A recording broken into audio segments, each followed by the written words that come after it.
Hey guys, welcome back to Flooded With Flavour. Today we are outside because the weather isn't actually too bad, and we're going to be smoking a 2-pound rack of beef short ribs. Now, these aren't the biggest rack of short ribs out there. You can get these like monster dino racks that weigh like 4 or 5 pounds, but we're just feeding 2 people today, and honestly these ribs are super meaty. There'll be more than enough here.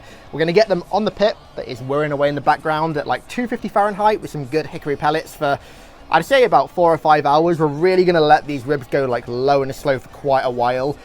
In terms of preparation, what I did was really simple. I actually prepared these ribs last night, so about 17-ish hours ago now. I took the ribs and I cut the top layer of skin and also fat off of them. You really want to expose that meat, so when you stick the rub on it, you can build like a really good bark, because if you just rub fat, you're not going to get a good bark when the fat starts to render and the moisture comes out. So we've just got the rub on the meat. The rub we're using is Killer Hog's TX rub. It is super simple. I really wanted to do these ribs Texas style, so that's just salt, pepper, and a little bit of garlic and a little bit of parsley. Super simple rub, nothing crazy. Even if you don't have the rub at home, you can follow along nicely and just get them done. So yeah, these are going to be on the pit for, I'd say, probably 4, 5, maybe 6 hours, depending. You can never be too accurate with it. We're really going to be testing for feel over temperature with these things. You want to stick a probe in and have it feel like warm butter. That's going to be around the 200 to 210 degree range, but it's really a case of how it feels. Also, as it smokes as well, we're going to start spritzing it with a combination of apple cider vinegar and stout. Now, stout isn't commonly used for ribs, at least to the best of my knowledge, but I figured today we get a bit experimental. I'd try something a bit different, so that's the spritz we're going to be using about every 45 minutes after the first hour. And then we're also going to wrap them in some butcher's paper so they can really solidify that bark when they've had enough smoke. So I think with all that said, it's time to get these bad boys on the pit. So going on the pit, super simple. Just bang these bad boys in right in the middle, like that. And it's time to let them go. We're about an hour into the cook right now, and as you can see, the surface of the meat has started to dry up just a little bit, so that means it's time to spritz with that apple cider vinegar and stout, and now the surface looks nice and moist. So we're about 2 hours into the cook right now, and as you can see, the surface of the meat is looking a bit dry again. We're also getting some good bone pullback now, which is great. The more bone pullback we get, the closer it's going to be to wrapping. But because the surface of the meat is dry, we're just going to spritz it once again with the apple cider vinegar and stout, and then leave it to get some more good time in the smoke. So we're about 3 hours in right now, and as you can see, the meat is looking really good. It's getting towards that kind of mahogany color that we want before we wrap it. We've got great bone pullback, but as you can see, the meat is looking a little bit dry, so just like usual, we're going to spritz it and then close the lid. So the short rib has been on now for about 4 hours. Looking pretty damn good. Started to build a bark. We've got that great dark mahogany color. We've got some great bone pullback, which means it's time to wrap. So just to check the temp, let's see what we're currently running. About 155-ish. That's perfect time to wrap, where the fat starts to render down. So now we're going to get the short rib wrapped up in some butcher's paper. Going to hit it with one last spritz first of this stout apple cider vinegar mixture. That should do. And then, real simple, we're just going to wrap it.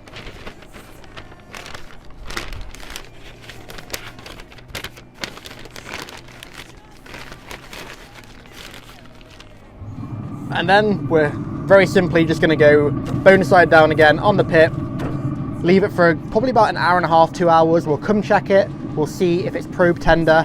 If it's probe tender, it's time to pull. Doesn't matter what temp it's running. If the probe goes in and it's like warm butter, then it's time to rest it.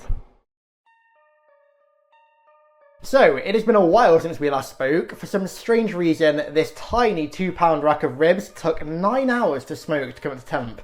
But by the smell of it, it's going to be worth it. I pulled it off the pit when it was probe tender. The probe was going in like butter. It was around like 200 degrees-ish. And then I stuck it in a towel just to let it rest for about 30 minutes. And now it's time to try it out.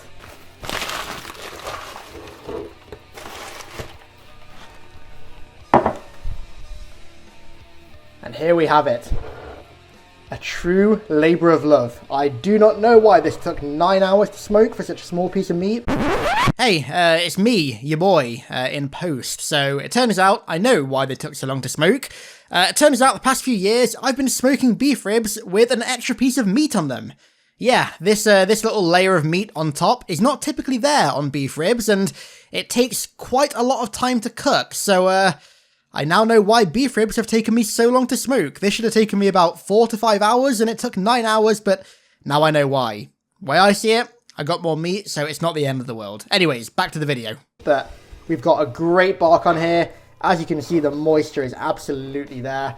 This looks incredible. We've got great bone pullback. I think it's time to cut into this bad boy. So we're just going to go down the middle. So, the moment of truth. Oh, that is what I call a short rib. Look at that. Look at that for moisture. Incredible smoke ring. Cooked to perfection. That is what I call a beef short rib. For such a small piece of meat, I was kind of worried that it would end up being dry, but I mean, that is just the opposite of dry. That is so good. I think it's time for me to try some of this 9-hour smoked beef short rib. I don't even know where to begin with this. You know what? We're going to take it right off the bone. Look at that clean pull. And we're just going to slice it down like this. Beef short rib really is like the best of brisket point. Just look at that. That is, I'm speechless. So I think that's a good cue for me to try this bad boy. Bark is just beautiful. That is a piece of short rib right there. Let's try it.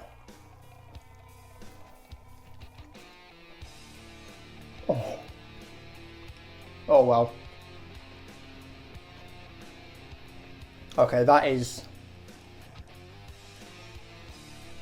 right there is a slice of heaven. Oh, that might be the juiciest meat I've ever eaten.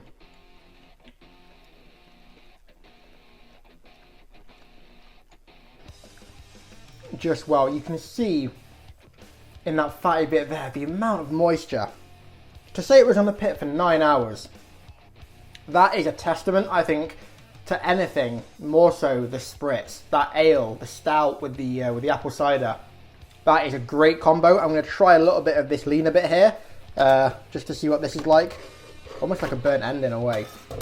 Super caramelized bark, beautifully built. Oh.